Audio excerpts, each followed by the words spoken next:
저는 힘든 시간을 보내면서 혼자 견디기 버거워서 따뜻한 위로와 응원이 너무 절실해서 이렇게 용기를 냈습니다.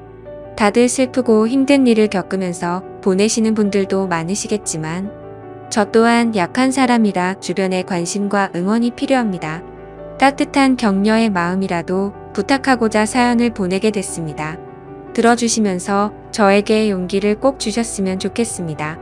저는 결혼을 약속한 남자친구가 있었습니다.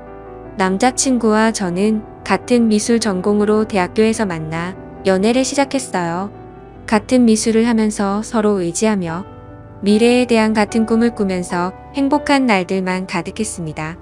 남자친구와 저는 동갑내기여서 대학교 친구들은 다 같이 서로 친한 친구였기 때문에 항상 같이 있는 날이 더 많았고 함께 보내는 시간은 점점 더 길어져 저희는 서로가 멀어진다는 걸 상상조차 할 수 없었습니다. 그렇게 저희는 같이 대학교를 무사히 졸업하고 미래의 결혼을 약속하며 졸업 후 동시에 동거를 했습니다.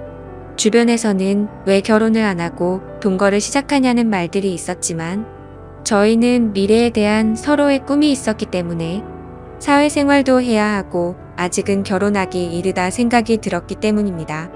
어차피 결혼은 약속했고 저희가 더 성장하고 준비가 되었을 때 그때 결혼을 하기로 했습니다. 서로 굳은 믿음이 있었고 어차피 같은 한 집에서 동거를 하기에 저희는 서로 만족했습니다. 같은 미술 전공으로 졸업은 했지만 저희가 하는 일은 서로 각자 다른 길로 가고 있었습니다. 남자친구는 학과로 가는 길을 택했고 저는 미술학원에 들어가 아이들을 가르치는 일을 시작하게 됐습니다. 하는 일은 다르지만 서로에게 부족한 점은 함께 채워주며 힘이 됐고 든든한 버팀목이 되었습니다. 그렇게 지냈던 날들이 벌써 6년이란 시간이 훌쩍 지나갔고 저희는 둘 다 30살이 넘어 버렸습니다. 다행히 그동안 함께 살면서 서로 투닥거리는 웃고 큰 다툼 없이 잘 지냈습니다. 30이 넘자 주변에서는 또 이제는 결혼해 하지 않겠냐는 말들이 나오기 시작했어요. 저그 사실 이제는 슬슬 오늘 생각해야 한다고 느끼고 있었거든요. 저는 아이도 낳아야 하고 더 나이 먹기 전에 이젠 결혼식을 올려도 된다고 생각했어요. 그래서 퇴근 후 남자친구와 저녁을 먹으며 얘기를 꺼내봤습니다. 자기 우리 벌써 같이 산 지도 6년이나 지났다. 시간 엄청 빠르지. 그런데 남자친구는 그러네 벌써 그렇게 됐네. 시간 정말 빠르네 하더군요. 그래서 직접적으로 얘기를 꺼내야겠다 싶었죠. 우리 나이도 벌써 30도 넘었고 슬슬 결혼 준비도 해야 하지 않을까? 남자친구는 제 말을 듣고 시큰둥한 표정을 지으며 일단 밥이나 먹자고 말을 돌리는 듯한 느낌이었습니다. 오늘 그림이 잘 그려지지 않아 예민한 상태인 건지 컨디션이 별로 좋아 보이지 않았습니다. 사실 결혼 얘기를 꺼내면 서로 이것저것 대화가 나올 줄 알았는데 저녁을 먹고 나서도 더 이상 대화가 이어지지 않았습니다.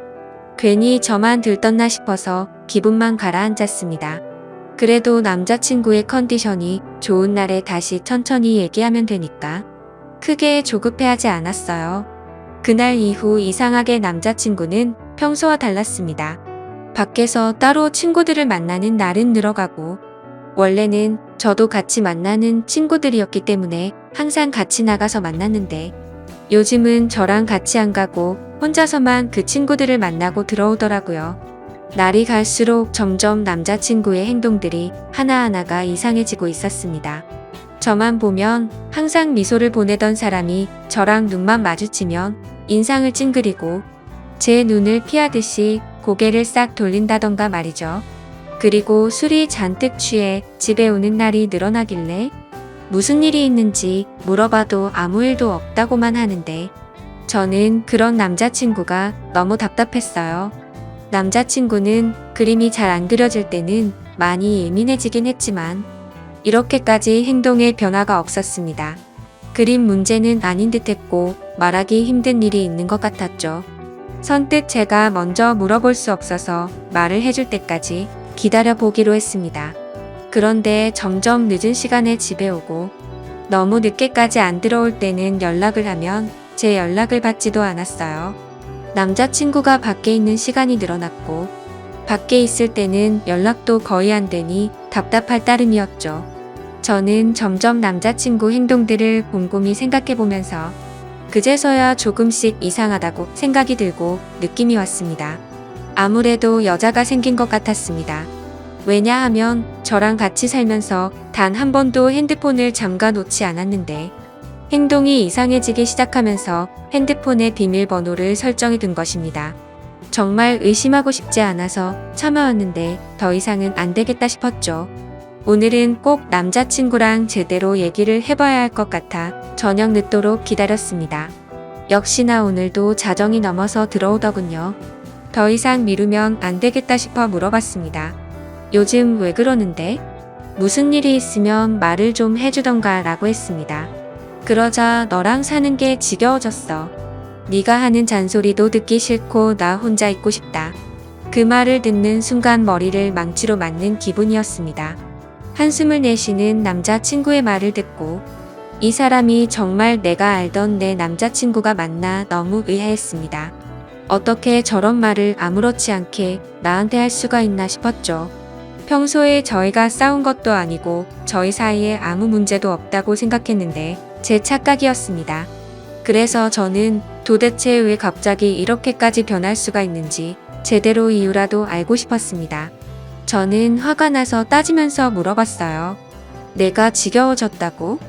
혹시 다른 여자 생겨서 그런 거야? 남자친구는 잠시 머뭇거리더니 내가 다른 여자 생겼으면 우리 헤어질 거야? 남자친구의 그 말에 저는 눈물이 났습니다. 왜 이렇게까지 저한테 잔인하게 말하는 건지 마음이 너무 아팠어요. 그러자 남자친구는 울고 있는 저를 보면서 또 인상을 찡그렸습니다. 그 모습을 보면서 저는 정말 남자친구가 나에 대한 마음이 변했다는 걸 확신했습니다. 저만 보면 눈이 자동으로 찡그려질 정도로 제가 그렇게 싫어진 걸까요? 왜 우리가 갑자기 이렇게 됐을까 생각해보니 제가 결혼 얘기를 꺼내고 나서 그렇게 된 것 같았어요. 저는 한 번 더 확인해 보고 싶어서 물어봤죠.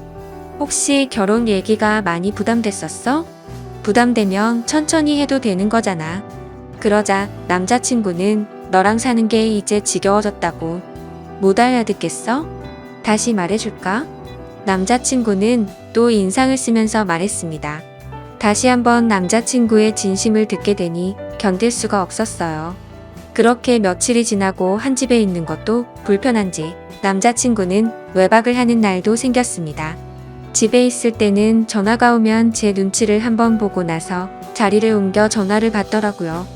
요즘 남자친구가 만나는 친구들한테 연락해서 왜 저러는 건지 물어보고 싶었지만 친구들이 모를 수도 있는데 제가 괜한 말을 하는 것일 수도 있어서 쉽게 연락을 하지 못했습니다. 아무튼 날이 갈수록 혼자 감당하기가 너무 힘이 들었어요. 반복되는 하루하루가 저를 지치게 만들었고 더 이상 우리가 함께 하지 못할 것을 느꼈기에 저는 남자친구의 말을 받아들이기로 했습니다. 함께 사는 집의 보증금은 반반 나누어서 했기 때문에 남자친구가 집이 정리되면 돈을 보내주기로 했습니다. 그렇게 우린 이별을 하고 말았습니다. 결혼을 약속하며 긴 시간을 함께 살았기 때문에 우리가 영원할 거라고 생각했는데 모두 저만의 착각이었던 거죠. 이렇게 쉽게 깨질 인연이었는지도 모르고 행복한 미래만 꿈꾸던 저는 마음이 모두 무너져 내렸습니다. 아무것도 손에 잡히지 않아 저는 하던 일도 그만두고 본가로 들어갔습니다. 그리고 얼마 후 보증금의 절반이 제 통장으로 들어왔고 집 정리가 다 끝난 거구나 생각을 했죠. 남자친구와의 긴 추억이 모두 끝나버린 기분이 들었습니다. 몇 날 며칠을 얼마나 울면서 지냈는지 모릅니다. 함께 6년이란 시간 동안 울고 웃으며 부부처럼 살았는데 한순간에 이렇게 끝날 거라고는 상상조차 하지 못했으니깐요. 그냥 혼인신고만 안 했지 이런 게 이혼이구나 싶었습니다. 남자친구는 아무래도 저랑 살면서 법적으로 결혼까지는 생각하지를 않았구나란 생각이 들었죠. 그래도 남자친구의 마음을 이해는 갔습니다. 살면서 누구나 변할 수는 있다고 생각했으니깐요. 그렇게 제 스스로를 위로도 해 보고 또 울고 그리워하고 한동안은 그렇게 아무것도 하지 못하면서 반복되는 날들을 보냈습니다. 부모님도 그런 저를 너무 걱정하시고 저도 더 이상 이렇게 지내면 안 될 것 같았죠. 그래서 마음을 다잡고 다른 사람들도 만나며 천천히 앞으로 나아가고 있었습니다. 그렇게 몇 개월이 지나고 시간이 참 빨리 흐르는 듯한 느낌이었습니다. 대학교 친구들은 저랑 남자친구 모두 같은 친구들이었기 때문에 그동안 연락을 못하고 지냈지만 저는 이제 신경 쓰지 않으려고 노력하며 다시 친구들에게 연락을 했습니다. 저희가 헤어진 것을 알기 때문에 아마 친구들도 서로의 친구다 보니 먼저 저에게 연락하기 힘들다는 것을 알기 때문에 기다려준 친구들에게 너무 미안하고 고마웠습니다. 역시 친구들은 예전처럼 저를 반갑게 맞이해 주었습니다. 그러다 한 친구가 헤어진 남자친구의 소식을 알고 있냐면서 요즘 작품 개인전을 열고 있다면서 잘 지내는 것 같다면서 얘기를 해주더라고요. 사실 많이 궁금해하며 지냈습니다. 그림은 계속 그리는지 나 말고 딴 여자를 만나서 결혼을 했는지 말이죠. 믿고 원망하면서도 항상 궁금했으니까요. 아무튼 그래서 개인전을 하고 있다는 말을 듣고 고민이 많았습니다.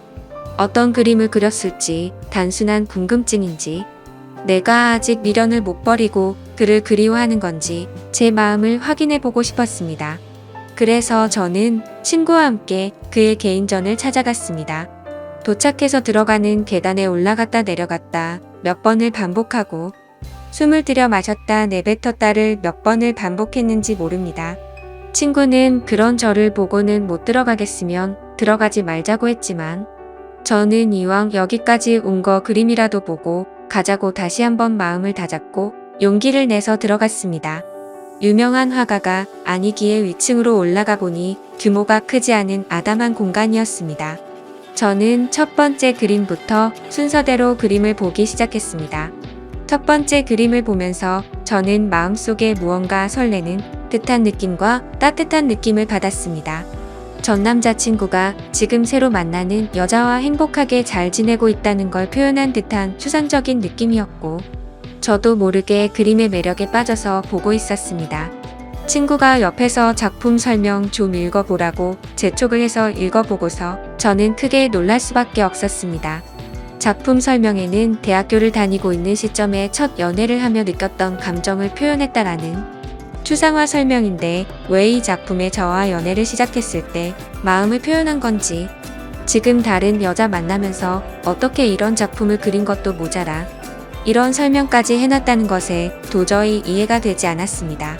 도대체 무슨 생각으로 헤어진 저와의 추억을 다시 그림으로 그린 것인지 혹시나 하는 마음에 두 번째 그림을 보고 작품 설명을 읽어봤죠. 역시나 저와 있었던 지난 추억을 또 그림으로 표현하고 설명까지 돼 있었습니다. 점점 전 남자친구가 무슨 생각으로 이랬을까 궁금해졌습니다. 개인전인데 왜 굳이 헤어진 나와의 추억을 전시를 해놓았을까?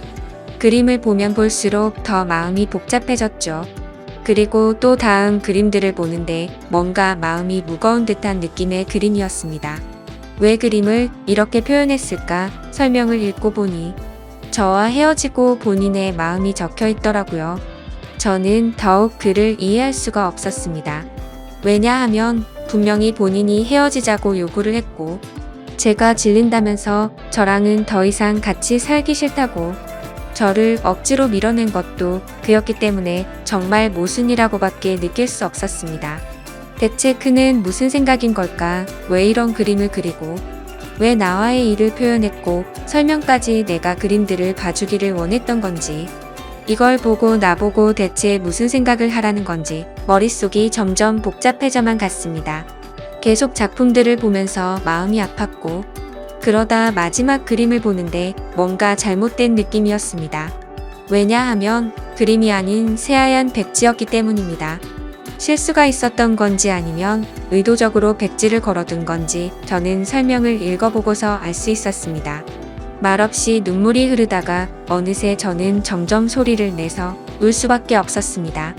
설명을 읽어보니 그는 점점 시간이 흐르면서 시력을 잃어갔고 실명이 된 것이었습니다.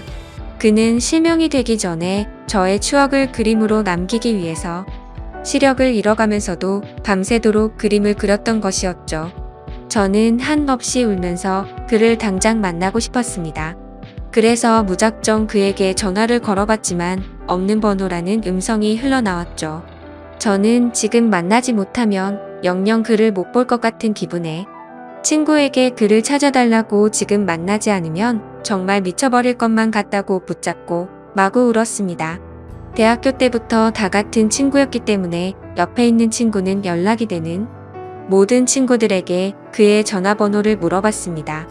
그중 그와 연락이 되는 친구는 단 한 명이었습니다. 그래서 그 친구는 우리가 개인전에 와 있다는 얘기를 듣고서 잠시 머뭇거리다 번호를 어렵게 불러주기 시작했습니다. 저는 친구에게 내 얘기하지 말고 나 대신 통화를 해서 만날 약속을 잡고 알려달라고 얘기했습니다. 그렇게 친구는 그와 약속 장소를 정하고 제가 그곳으로 갔습니다. 근데 장소는 그와 제가 살았던 그 집 근처 동네 카페였습니다. 왜 굳이 이쪽 동네에서 약속 장소를 정했는지 이상했습니다. 일단 그가 있는 카페로 들어갔고 구석 자리에 많이 수척해진 그가 보이더군요. 천천히 걸어가서 그가 있는 구석 자리 앞으로 갔지만 그는 정말 저를 보지 못했고 저는 일부러 조금 더 기척을 내기 위해서 의자 소리가 나게끔 들어서 앉았습니다. 그러자 그는 제가 아닌 약속을 잡은 제 친구인 줄 알고 인사를 건네기 시작했어요. 그가 말을 하는데 저는 계속 눈물이 나와 마음이 너무 아팠습니다. 이제 내가 앞에 있어도 전혀 알아보지 못한다는 것이 너무 슬펐습니다. 저는 그에게 친구가 아닌 저라고 사실대로 밝혔고 그는 너무 놀라 갑자기 일어나서 나가려고 하는데 제가 붙잡아서 다시 의자에 앉혔습니다. 그는 생각지도 못했다는 듯 당황을 했고 저도 마음을 추스리고 천천히 말을 이어갔습니다.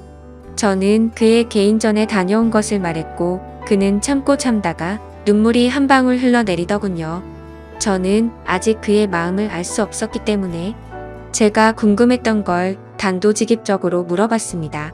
어쩌다 멀쩡했던 눈이 왜 갑자기 실명이 됐고 나 싫다고 다른 여자한테 가서 잘 만나고 있을 텐데 왜 헤어진 나와의 추억을 그림까지 그리고 개인전까지 열어서 그림을 전시했는지 이해할 수 없으니 설명해 달라고 말했습니다.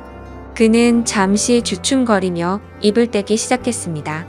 그는 제가 궁금했던 것들을 하나씩 설명하는데 찬찬히 들으면 들을수록 가슴이 미워지며 그가 원망스러웠습니다. 그가 말한 것들은 사실은 저와 살면서 눈에 이물감이 들고 눈이 뽀얗게 보일 때가 있어 안과를 가게 됐는데 시력이 점점 나빠지고 있어서 정밀 검사를 해봤답니다. 검사 결과 눈이 점점 실명이 되고 있었다라고 말을 들었다고 하네요.